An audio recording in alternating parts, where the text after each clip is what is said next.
السلام علیکم ورحمۃ اللہ وبرکاتہ ان الحمد للہ والصلاة والسلام علی خیر خلقہ محمد وعلی اہلہ واہل بیتہ ومن تبعہم باحسان الی یوم الدین اما بعد اعوذ باللہ من الشیطان الرجیم من حمزہ ونفخہ ونفثہ بسم اللہ الرحمن الرحیم وإذا قرأت القرآن فاستعذ بالله قال رسول اللہ صلی اللہ علیہ وسلم ان الشیطان فی الانسان کمجری الدم۔ محترم حاضرین، حضرات و خواتین، آج کا عنوان ہے جسم انسانی میں جن کا داخل ہونا۔ جن انسان کے اندر کیسے داخل ہوتا ہے اور کیا کرتا ہے اور کیوں داخل ہوتا ہے۔ میں نے حمد و صلوات کے بعد ایک آیت پڑھی ہے جس میں اللہ تعالیٰ نے فرمایا کہ اللہ تعالیٰ نے جن و انس کو اپنی عبادت کے لیے پیدا کیا، وما خلقت الجن والانس الا لیعبدون۔ اور ایک آیت، ایک حدیث مبارکہ میں ہے اللہ کے نبی صلی اللہ علیہ وسلم نے فرمایا کہ شیطان انسان کے اندر اس کے جسم میں خون کے ساتھ دوڑتا ہے۔ قرآن کی یہ آیت اور حدیث مبارکہ سے معلوم ہوا کہ اللہ تعالی نے انسانوں کے اندر جنوں کو داخل ہونے کا اختیار بھی دیا ہے، لیکن یہ اللہ تعالی ہی کے حکم سے داخل ہوتے ہیں۔ جنات انسانوں کو تکلیف بھی پہنچاتے ہیں اور انسانوں کے جسم میں بھی داخل ہوتے ہیں۔ اللہ تعالیٰ کا ارشاد ہے سورہ بقرہ آیت نمبر 257، اعوذ باللہ من الشیطان الرجیم، بسم اللہ الرحمن الرحیم، الذین یأکلون الربا لا یقومون الا کما یقوم الذی یتخبطہ الشیطان من المس۔ جو لوگ سود کھاتے ہیں، سود خور ہیں، وہ نہ کھڑے ہوں گے مگر اس طرح یا اس حالت میں جس طرح وہ کھڑا ہوتا ہے جسے شیطان چھو کر خبطی بنا دے۔ اس آیت سے معلوم یہ ہوا کہ سود خوروں پر شیطان مسلط ہوتے ہیں اور انہیں گمراہ کرتے ہیں، حرام کا کھلاتے ہیں اور نافرمانی پر ابھارتے ہیں۔ حافظ ابن کثیر رحمۃ اللہ علیہ نے اپنی تفسیر میں کہا کہ آیت کریمہ الذین یاکلون الربا کا مطلب یہ ہے کہ سود خور اس طرح کھڑے ہوں گے جس طرح وہ مریض کھڑا ہوتا ہے جسے شیطان لگا ہوا ہو اور اسے خبطی یعنی دیوانہ باولا بنا دیا ہو۔ حضرت عثمان بن ابی العاص رضی اللہ عنہ فرماتے ہیں کہ میں نے اللہ کے رسول صلی اللہ علیہ وسلم سے نماز میں قرآن مجید کے بھول جانے کی شکایت کی تو آپ صلی اللہ علیہ وسلم نے اپنے ہاتھ سے میرے سینے پر مارا اور میرے سینے میں، میرے منہ میں تھوکتے ہوئے فرمایا، اللہ کے دشمن نکل جا، اخسا عدو اللہ، اخرج عدو اللہ، اللہ کے دشمن شیطان نکل جا۔ آپ صلی اللہ علیہ وسلم نے 3 دفعہ اس طرح کہا۔ حضرت عثمان رضی اللہ عنہ فرماتے ہیں کہ اس کے بعد میں جو چیز یاد کر لیتا وہ مجھے نہیں بھولتی تھی۔ یہ حدیث سنن ابن ماجہ کی ہے اور صحیح حدیث ہے۔ اسی طرح حضرت ابو سعید خدری رضی اللہ عنہ سے روایت ہے کہ رسول اللہ صلی اللہ علیہ وسلم نے فرمایا، تم میں سے کوئی جب جمائی لے تو اسے اپنے منہ سے، اپنے ہاتھ سے منہ بند کرنا چاہیے، کیونکہ شیطان اس سے، جمائی سے انسان کے اندر داخل ہوتا ہے۔ اکثر ہم دیکھتے ہیں کہ لوگ جو ہے لاشعوری میں، غفلت میں بڑی جمائیاں لیتے ہیں اور منہ کھلا رکھ دیتے ہیں، تو اس سے شیطان انسان کے اندر داخل ہو جاتا ہے۔ تو اللہ کے نبی نے فرمایا کہ جب تم میں سے کسی کو جمائی آئے تو منہ کو بند کرنا چاہیے، منہ دبانا چاہیے اپنے ہاتھوں سے، تاکہ شیطان جو ہے انسان کے اندر داخل نہ ہو۔ حضرت صفیہ بنت حی بن اخطب سے رضی اللہ عنہا سے مروی ہے کہ نبی صلی اللہ علیہ وسلم نے فرمایا ان الشیطان یجری من الانسان مجرى الدم. یہ صحیح مسلم کی حدیث ہے. اللہ کے نبی صلی اللہ علیہ وسلم فرماتے ہیں یقیناً شیطان انسان کے اندر اس کے خون کے ساتھ دوڑتا ہے. ان تمام احادیث سے اس بات کا علم ہوا کہ شیطان ہر ایک کو اللہ کے حکم سے ہی ستاتا ہے، چاہے بچے ہوں، بوڑھے ہوں، جوان ہوں، عورتیں ہیں، مرد ہو، سب کے اندر داخل ہو سکتا ہے اور سب کو جو ہے گمراہ کرتا ہے، ستاتا ہے، تکلیفیں دیتا ہے، اذیتیں دیتا ہے. تو جنات انسان کے بدن میں کیوں داخل ہوتے ہیں؟ جنات کا بدن انسانی میں داخل ہونے کے کچھ اسباب ہیں، کچھ ریزن ہیں.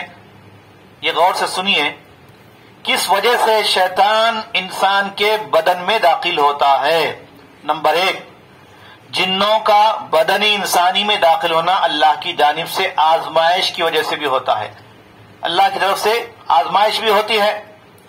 وہ اپنی مخلوق کو مختلف مصائب، مختلف مشکلات کے ذریعے سے بھی اللہ آزماتا ہے، یعنی یہ اللہ ہی کے حکم سے ہوتا ہے. وَنَبْلُوكُمْ بِالشَّرِّ وَالْخَيْرِ فِتْنَةً وَإِلَيْنَا تُرْجَعُونَ.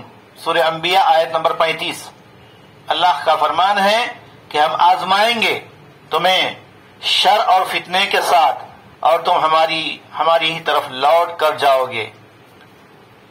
نبی صلی اللہ علیہ وسلم کے دور کا ایک مشہور واقعہ ہے. عطا بن ابی رباح رضی اللہ عنہ سے مروی ہے کہ مجھ سے ابن عباس رضی اللہ عنہ نے دریافت کیا کیا میں تجھے جنتیوں میں سے ایک جنتی عورت نہ دکھاؤں؟ میں نے عرض کیا ضرور دکھائیے. فرمایا کہ یہ کالی عورت یہ نبی صلی اللہ علیہ وسلم کے پاس آئی اور اس نے عرض کیا میں آسیب زدہ ہوں، یعنی جب بے ہوش ہوتی ہوں تو میری شرمگاہ کھل جاتی ہے، لہذا اللہ تعالیٰ سے میرے لیے دعا فرمائیے. آپ صلی اللہ علیہ وسلم نے فرمایا ان شئتی صبرتی ولک الجنہ وان شئتی دعوت اللہ ان یعافیکی. اے اللہ کی بندی، اگر تو چاہے تو اس پر صبر کر، تیرے لیے جنت ہے، اور اگر تو چاہے تو میں تیری عافیت کے لیے دعا کروں. اس عورت نے عرض کیا کہ میں صبر کرتی ہوں، لیکن پھر عرض کیا کہ میری شرمگاہ کھل جاتی ہے، لہذا اللہ تعالیٰ سے آپ میرے لیے دعا فرمائیے کہ میری شرمگاہ نہ کھلے، اس کی حفاظت ہو. تو آپ صلی اللہ علیہ وسلم نے اس کے لیے دعا فرمائی. یہ حدیث صحیح بخاری اور مسلم کی ہے. اس سے معلوم یہ ہوا کہ شیاطین انسانوں میں اللہ ہی کے حکم سے داخل ہوتے ہیں اور اللہ تعالیٰ ہی اس بیماری سے چھٹکارا دیتا ہے، شفا بھی اللہ ہی دیتا ہے. نمبر 2، بدعمالیوں کی وجہ سے. تو پہلا سبب یہ معلوم ہوا کہ شیطان انسان کے بدن میں داخل ہونے کا ایک پہلا ریزن کیا ہے؟ آزمائش ہے، اللہ کی طرف سے آزمائش ہوتی ہے. نمبر 2، برے اعمال کی وجہ سے. ارشاد ربانی ہے وَمَا أَصَابَكُم مِّن مُّصِيبَةٍ فَبِمَا كَسَبَتْ أَيْدِيكُمْ وَيَعْفُو عَن كَثِيرٌ. سورہ شورى آیت نمبر 30 کہ جو بھی تمہیں مصیبت پہنچتی ہے وہ تمہارے ہاتھوں کی کمائی ہے، یعنی تمہارے برے اعمال کی وجہ سے ہے بہت زیادہ، اور وہ بہت زیادہ درگزر کرتا ہے. ایک اور مقام پر اللہ تعالیٰ کا فرمان ہے وَمَن يَعْشُ عَن ذِكْرِ الرَّحْمَنِ نُقَيِّضْ لَهُ شَيْطَانًا فَهُوَ لَهُ قَرِينٌ.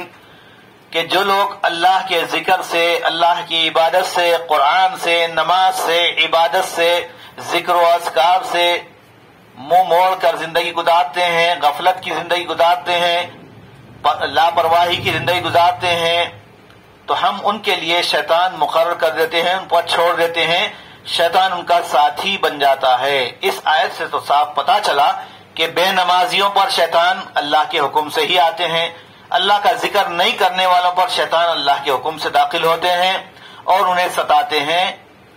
یہ اذیت دینے کے لیے اور تکلیف دینے کے لیے یا پھر بدعمالیوں کی وجہ سے جو انسان برے کرتوت کرتا ہے، برے اعمال کرتا ہے، اس کی دنیا میں سزا دینے کے لیے اللہ تعالیٰ اس طرح کرتا ہے. نمبر 3، انتقام لینے کی وجہ سے بھی جن چمٹ جاتے ہیں. یعنی اگر آپ جنوں کو شیاطین کو ستائیں گے تو شیاطین آپ کو ستائیں گے. شیخ الاسلام ابن تیمیہ رحمۃ اللہ علیہ فرماتے ہیں کہ جنوں کے چمٹنے کی زیادہ تر وجہ جنوں کا بدلہ لینے کا جذبہ ہے، اور وہ اس طرح ہوتا ہے کہ کسی انسان سے انہیں اذیت پہنچتی ہے اور جن گمان کرتا ہے کہ اس نے ہمیں جان بوجھ کر اذیت پہنچائی ہے. مثلا کسی نے جن پر پیشاب کر دیا. عام طور پر لوگ راستے میں سے جاتے ہوئے کسی سوراخ میں کسی کونے میں ٹھہر کر پیشاب کرتے ہیں، تو ایسا بھی ہوتا ہے کہ وہاں پہ اگر جنوں کی جگہ ہوتی ہے تو جن و شیاطین اس کے پیشاب کے ذریعے سے اس کے جسم میں داخل ہو جاتے ہیں. یا گرم پانی ڈال دیا، یعنی چولہے میں جو ہے آپ کچن میں گرم پانی جو ہے آپ نے اپنی موری میں ڈال دیا یا جو ہے واش بیسن میں ڈال دیا، تو اس سے بھی جو ہے شیاطین جو جن وہاں پہ رہتے ہیں ناپاک ان کو بھی اذیت پہنچتی ہے، اس وجہ سے بھی ہوتا ہے. اگرچہ انسان کو ان چیزوں کا احساس نہیں ہوتا، شعور نہیں ہوتا، مگر چونکہ جنوں میں جہالت اور ظلم و ستم کا مادہ جو ہے زیادہ ہوتا ہے، انسان کی بنسبت شیطان کے اندر نافرمانی کرنے کی اور ستانے کی عادت زیادہ ہوتی ہے، لہذا وہ انسان کو اس جرم سے زیادہ سزا دیتے ہیں. آپ تھوڑی تکلیف دیں گے ان کو تو وہ زیادہ آپ کو تکلیف دیں گے. نمبر 4، انسان پر جن کا ظلم کرنا. بعض اوقات انسانوں کی طرف سے کوئی بھی زیادتی نہیں ہوتی، لیکن جنات بغیر کسی وجہ کے تنگ کرنے کی نیت سے انسانوں کے جسم میں داخل ہوتے ہیں. یہ بالکل ایسے ہی ہے جیسے بعض بیوقوف اور سرکش انسان دوسرے انسانوں کو شرارت کرتے ہوئے ستاتے ہیں. جیسے بعض پڑوسی بھی پڑوسیوں کو ستاتے ہیں، وجہ کچھ بھی نہیں ہوتی، بس چھیڑنے کی عادت ہوتی ہے. تو ایسے ہی شیاطین بھی ہوتے ہیں اور اس پر وہ خوش ہوتے ہیں. نمبر 5، جنات کے عشق اور بدکاری کے جذبات. بعض اوقات جنات انسانی عورتوں پر عاشق ہوتے ہیں اور کبھی اس کے برعکس بھی ہوتا ہے، یعنی عورتیں بھی جو ہے جنات سے اور ناپاک شیاطین سے عشق کرتی ہیں اور ان پر بھی داخل ہوتی ہیں. بہرحال یہ دونوں کا ایک دوسرے کے ساتھ غلط معاملہ ہوتا ہے. تو جنات کا انسانوں کو تکلیف دینے کی کئی صورتیں ہوتی ہیں. کبھی مال چرا کر تکلیف دیتے ہیں، کبھی جو ہے گھر سے سونا چاندی اور زیورات اور چیزیں غائب ہو جاتی ہے، کبھی جو ہے ایک جگہ سے دوسری جگہ چل جاتی ہے، کبھی جو ہے شیاطین گھروں میں قیام کر کے تکلیف دیتے ہیں، وہاں پر برسوں سے رہتے ہیں، یا پھر جو ہے کسی کے ذریعے سے گھر میں داخل ہو جاتے ہیں. اس پہ بہت سارے واقعات ہیں، اب وقت نہیں ہے اس لیے اختصار کے ساتھ میں بیان کر رہا ہوں. کبھی جو ہے خوفناک ڈراؤنی خواب کے ذریعے سے شیاطین داخل ہوتے ہیں. عام طور پر شیطان انسان کے اندر 2 اسباب سے داخل ہوتے ہیں. اکثر میں اپنے دیگر دروس میں بھی کہا ہوں کہ خوف سے اور غصے سے انسان کے اندر شیطان داخل ہوتا ہے. آپ کے اندر ڈر آ گیا تو شیطان کے آپ کے اندر انٹر ہونے کا ایک راستہ مل جاتا ہے. لہذا ڈرنا نہیں ہے، صرف اللہ سے ڈرنا ہے. سائے سے، بھوت پری سے یا اندھیرے سے، یا پھر کچھ ڈراؤنی لوگ کیا کرتے ہیں، فلمیں دیکھتے ہیں، کوئی ہارر موویز دیکھتے ہیں، اس کے بعد جو ہے سو جاتے ہیں ایسے ہی، تو ان کو ڈر خوف ہوتا ہے تو اس کے ذریعے سے بھی داخل ہوتے ہیں اور ناپاکی سے بھی داخل ہوتے ہیں. اور انسان جب طیش میں غصے میں آ جاتا ہے، غصے سے آگ بگولا ہو جاتا ہے، اس صورت میں بھی شیطان انسان کے اندر داخل ہوتا ہے. تو محترم حضرات و خواتین، میں نے ابھی آپ کے سامنے شیطان کے انسان میں داخل ہونے کی صورتیں بتائی. انشاءاللہ آئندہ درس میں اس کو کیسے نکالا جائے اور کیسے شیطان سے، شیاطین سے، جنات سے محفوظ رہیں، اس پر بھی انشاءاللہ آئندہ بیان کیا جائے گا. اللہ تعالیٰ سے دعا ہے کہ اللہ تعالیٰ ہم سب کو شیطان سے اور شیطانی شرارتوں سے، شیطان کے فتنے سے، اس کے وسوسے سے محفوظ و مامون رکھے. آمین. وآخر دعوانا الحمدللہ رب العالمین. السلام علیکم ورحمۃ اللہ وبرکاتہ.